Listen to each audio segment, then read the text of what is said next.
de Jean-Baptiste. Là, voyez quand Jean-Baptiste a commencé le ministère. Jean-Baptiste n'est pas seulement venu, il commence avec de grandes choses que les gens ne comprennent pas. La Bible dit Jean-Baptiste a commencé à prêcher. Et il a dit, repentez-vous et chacun de vous soit baptisé. Nous regardons les autres péchés. Dans la vie de Saint, s'il y a quelque chose que le péché peut vraiment demander, c'est le pardon de péché. Pourquoi? Parce qu'il est depuis. Quand les cœurs des hommes sont soignés, c'est-à-dire les péchés sont pardonnés, la présence de Dieu descend automatiquement. Dans le message, la présence de Dieu est gratuite. La vie éternelle est gratuite. Même le Saint-Esprit est gratuit. Mais la chose que le péché devait faire beaucoup d'attention, c'est le péché. Pourquoi? Parce que la parole nous dit, quand on a vu la question de contre le droit, il a dit, comme le sang était transmis, je sais qu'il ne sait pas où tout à la personne qui a eu l'occasion d'attendre la parole de Dieu, et puis l'église, lui n'aura pas encore de parole. Là, il a appelé la grâce. La chose que le chrétien devait faire beaucoup d'attention, c'est le péché. Parce qu'il sait qu'avec le péché, c'est pas les gens avec Dieu. Le péché, c'est pas l'homme totalement avec Dieu. Et même quand vous réunissez avec les gens qui ont pas de péché, même si vous allez prier, c'est difficile d'avoir les réponses. Pourquoi? Parce que Dieu traite avec les gens qui sont sincères. Alléluia. Prenons paragraphe 5.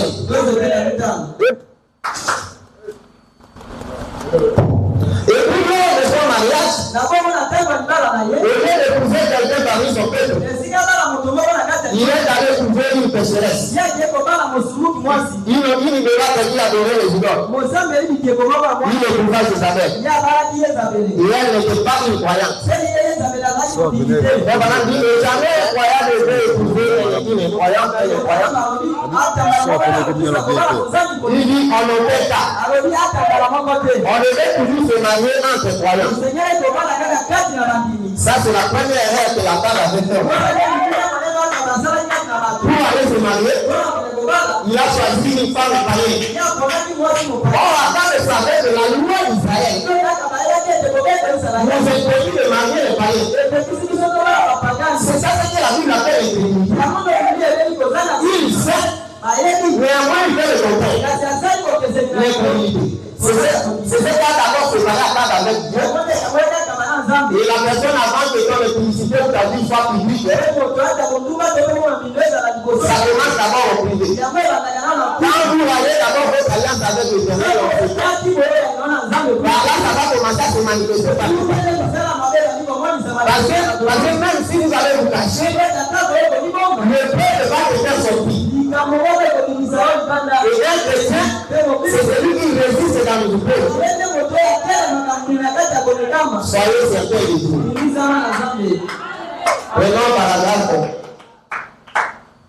Prenons paragraphe 41. Il dit mon sujet c'est soyez certains de Dieu. Avant de faire quoi que ce soit, soyez certains d'abord de faire qu'il s'agit de Dieu. Un chrétien va le faire quoi que ce soit. Il doit mettre à la première place de la connaissance de l'existence de Dieu. D'abord, tu dois croire que Dieu existe. Il est le même Dieu qui était au commencement. Et l'Apocalypse dit il est encore le même Dieu qui va venir. Dieu a toujours rempli le monde avec sa divinité. La divinité a toujours couvert le espace. Dieu n'a jamais manqué dans quoi que ce soit. Il a toujours été présent. Et ce que les chrétiens doivent réaliser, d'abord c'est être sûr que Dieu existe. Tu dois être certain de Dieu. Les gens qui passent les histoires avec Dieu, ce sont les gens qui croient d'abord que Dieu existe. la personne qui le fait, il vit avec Dieu. Partout où il ira, il a manifesté seulement la vie de Dieu. Il est devenu en homme avec lequel il est devenu Dieu. Et le point de Dieu est dans son cœur. Frère Branham dit, nous avons 3 corps. Il a dit le premier corps était au ciel. C'est le corps du jugement. Ça descendait même dans le jardin de l'Éden. Et le deuxième corps, c'était en Christ. Mais le troisième corps, ça est dans l'homme. Pourquoi? Nous sommes le lien d'adoration de Dieu à nous son nom. Amen, amen, amen. Le lieu d'adoration de Dieu a choisi pour mettre son nom. Et aujourd'hui, c'est la norme. Pourquoi? Frère Branham a donné l'exemple. Il dit, nous sommes ici dans l'église de Branham Tabernacle. Il dit, il y a plusieurs femmes dans cette église. Mais il n'y a qu'une seule Madame Branham. C'est comme ça avec le Seigneur Jésus. Il y a plusieurs églises. Mais il n'y a qu'une seule Madame Jésus-Christ. Et Madame Jésus-Christ, c'est le plus parole. Amen, amen. Jésus a été venu sur la terre. Lui n'a pas tout permis. Et là, il a parti, il respecte. A mis ça dans son épouse. Maintenant, il est représenté par sa femme. Et puis, il est la femme de Jésus. C'est celui-là qui a la foi. Et puis, il est la femme de Jésus. C'est celui qui manifeste les œuvres de Dieu. Qui est la femme de Jésus? Vous ne pouvez pas être la femme de quelqu'un. Et ne pas croire que celui-là existe. Il doit d'abord être accepté, croire que Dieu existe. Comment la mère ne saura pas que moi je suis vivant? Il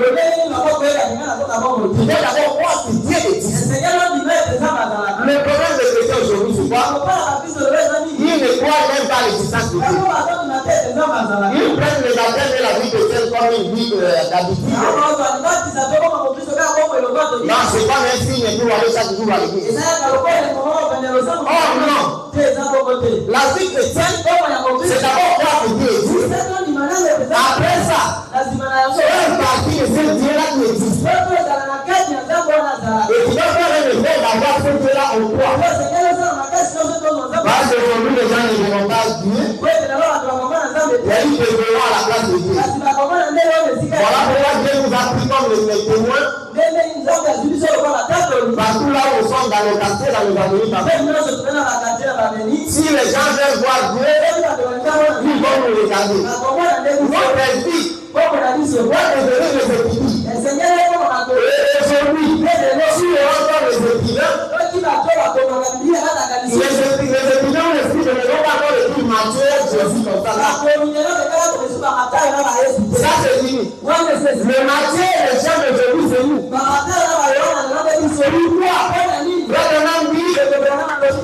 La rédemption a commis 3 grandes lois. La première loi, c'était la loi de Moïse. La deuxième loi, ça est Jésus-Christ. Et la troisième loi, ça avait William Branham. Notre période, notre temps, notre période, si on va faire les écrivains, ils vont nous écrire. Pourquoi? Parce que nous qui sommes le livre du Nouveau Testament. Amen, amen. Le Nouveau Testament aujourd'hui, en réalité, c'est ce que nous appelons le Nouveau Testament. En réalité, c'est ce que nous appelons le Nouveau Testament. C'est le deuxième testament. Parce qu'il y a d'abord le premier testament. Au temps de Moïse et les autres, là, c'était le premier testament. Et la Bible dit dans Actes chapitre 16, verset 21, car dans chaque ville, Moïse avait les gens qui le prêchaient partout. Il prêchait Moïse partout. Et au-delà de Christ, c'est quand Jésus-Christ est venu. Ça, c'est Jean-Baptiste qui a clôturé le premier testament. Et Jésus-Christ a commencé le deuxième testament. Et quand Jésus-Christ est rentré pour maintenant le troisième testament, c'est nous qui sommes le troisième testament.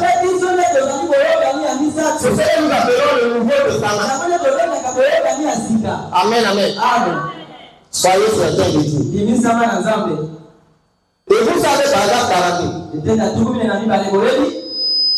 mais la foi très ferme car elle sait que Dieu existe. La foi très ferme car elle sait que Dieu existe. Et vous avez rempli chacune des conditions. Vous croyez qu'il existe. Et la foi très ferme.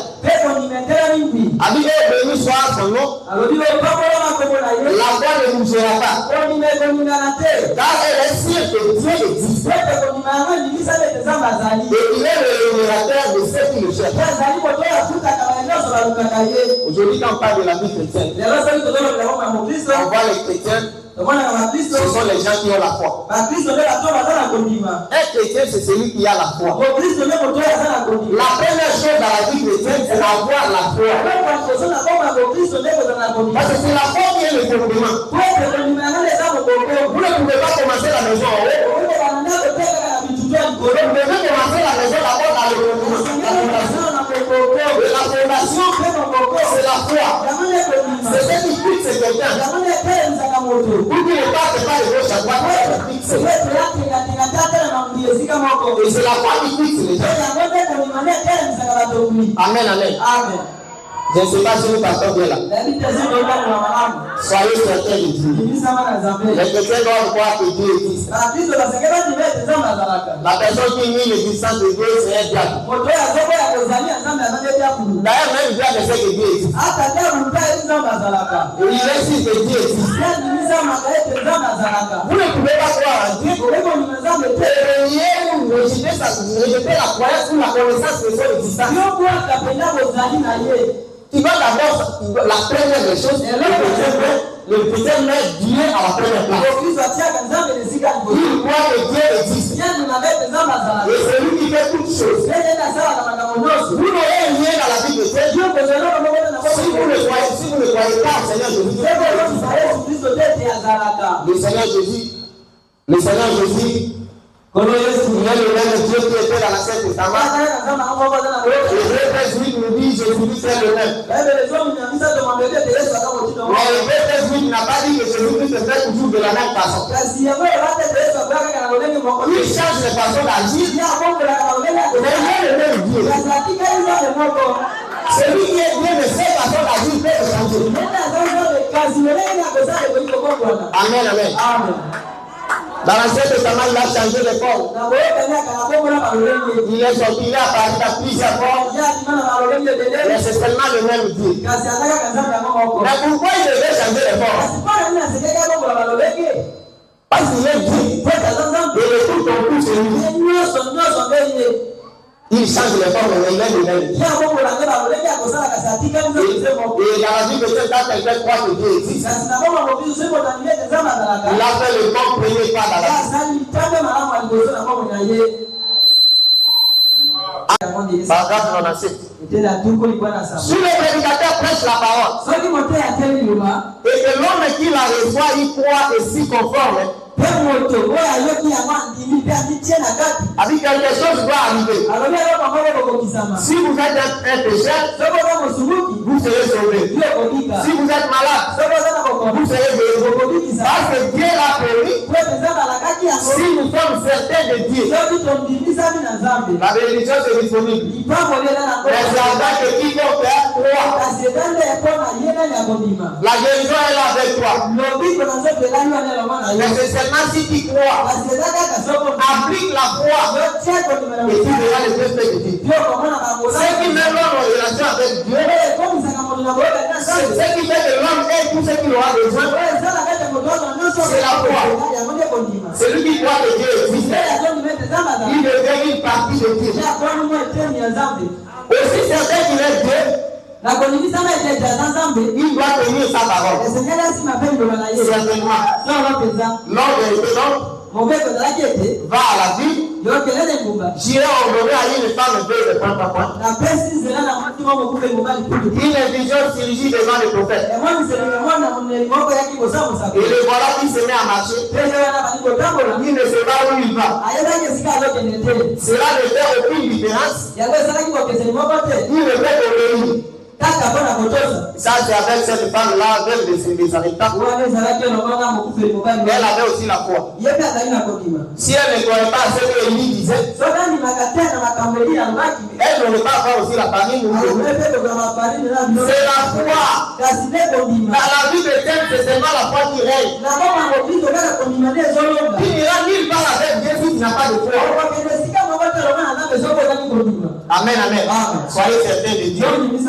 Il nous a envoyé le prophète. Il nous a aimés. Le prophète lui a représenté dans notre âge. Il a mis tout dans son prophète. Et le prophète nous a tout révélé. Maintenant nous vivons dans les derniers jours. Si tu n'as pas de foi, ne serai pas l'enlèvement. Nous vivons dans les derniers jours. Si tu n'as pas de foi, ne serai pas la bénédiction. Les peuples voient si les juges et les injustes.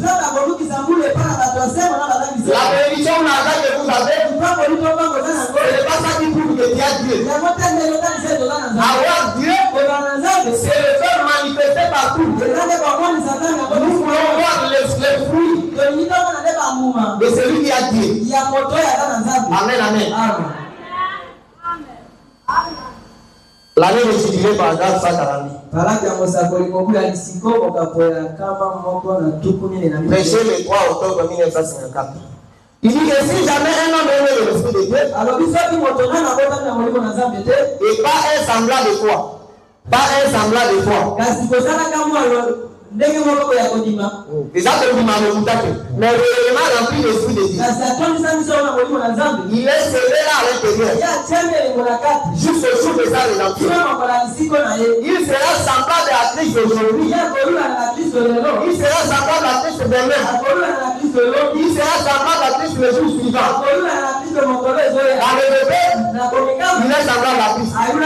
Dans le problème, il est semblable à Christ. Dans la famille, il est semblable à Christ. Dans la joie, il est semblable à Christ. Partout où vous le voyez, vous la voyez, ils sont semblables à Christ. Là, ils sont serrés par le Saint-Esprit. Voyez-vous ce que je veux dire? Il ne s'agit pas de votre esprit. Dieu ne met son sceau, le sceau de Dieu sur le Saint-Esprit. Et Dieu ne peut pas mettre le sceau de Saint-Esprit dans lequel il ne croit pas. Même vous qui étudiez le coup. Frère Roland dit, la connaissance pédagogique ne nous approche pas de Dieu. D'ailleurs, Frère Roland dit, la science est le plus grand obstacle que l'évangile ait jamais connu. Amen, amen. Quand vous étudiez le cours, vous vous éloignez aussi de Dieu. Pour voir la Dieu, n'allez pas étudier pour comprendre. La connaissance dans le message est gratuite. Dieu dit à Daniel chapitre 12, verset 4. Il a dit, scellez le livre. A dit jusqu'au temps du soir. Pourquoi? Plusieurs alors le liront. Et la connaissance augmentera. La connaissance est gratuite. La vie de la parole c'est gratuit. Tout ce que vous avez besoin, ça se trouve dans le message. Mais seulement la condition, soyez certains de Dieu. Voici que celui-là, soit-il même avec votre passé, tu vas d'abord être certain même avec ton passé. Si tu ne crois pas à ton passé, vous aurez croire. Les gens ont privé la foi. Mais partout nous avons vu les guérisons. Nous étions là où il y avait cette pas d'évangélisation. Et les gens qui étaient là savent bien. Mais parmi les témoignages que nous avons entendus, et s'il y avait 30 hommes qui avaient témoigné, 25 personnes, ils disaient seulement Jésus que l'ennemi a disparu. L'ennemi a disparu. L'ennemi qui était déjà gonflé, il disparaît. Mais si vous n'êtes pas sûr à ça, si vous n'êtes pas certain à faire de Dieu, vous voulez voir quoi? Ce n'est pas votre premier pasteur que vous serez au ciel.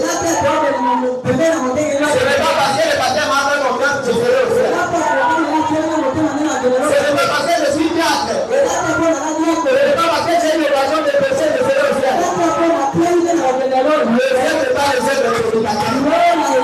Le ciel n'est pas le ciel de diacre. C'est comme votre affaire. Tu veux dépouiller les efforts. Tu vas quitter de l'autre côté de la vie. Tout le monde qui a même été guéri. Même ceux qui marchaient avec le serviteur de Dieu, ils ont fait le corps avec la croix. Il interprète de William Branham. Il souffrait tellement. Mais comment il a été guéri? Il marchait, il interprétait William Branham, il faisait ça. Mais il n'était pas guéri. Mais pourquoi? Un jour, par la révélation, sa femme lui a dit, qui attend souvent Branham dit ceci. Branham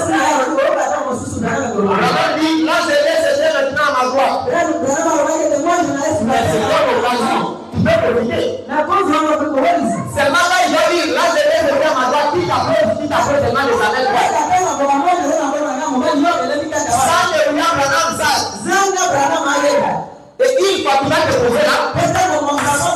Si tu veux seulement le toucher, il va dire je vois ça. Quand j'entendrai, je vais me rapprocher. Et quand Branham va y prêcher, et il a dit là je vais rester maintenant à ma voix. Mais d'après quand c'est seulement semblant, il est tombé là où la mer doit venir. Il a touché seulement comme ça et il est rentré. Il est allé prier. Il a dit Seigneur, si je suis vraiment guéri, montre-moi le signe. Et demain matin, il a dit c'est votre église qui sort. La même voix, ici, ils étaient en train de manger sa tête de son chemin. Subitement, ils se sont croisés. Le frère a directement compris ça, c'est le signe de moi, je suis guéri. Il va faire un effort. On a d'abord aussi à passer ce qu'il y a à l'église. On a d'abord aussi à passer ce qu'il y a le prophète. On a d'abord aussi à passer ce qu'il y a tout. Il peut tout connaître. Il a trouvé la connaissance ici. Il a trouvé la connaissance ici. Mais la peur d'aller là-bas, tu vas faire un effort à voir la foi. Soyez certain de Dieu. Il guérit toutes sortes de maladies. Il ressuscite les morts. Il a donné la vie aux aveugles. Il a fait entendre les sourds. Il est de répondre maintenant. La seule condition est pour toi à 100%. Soyez certain de Dieu. Amen, amen. Que le Seigneur vous bénisse.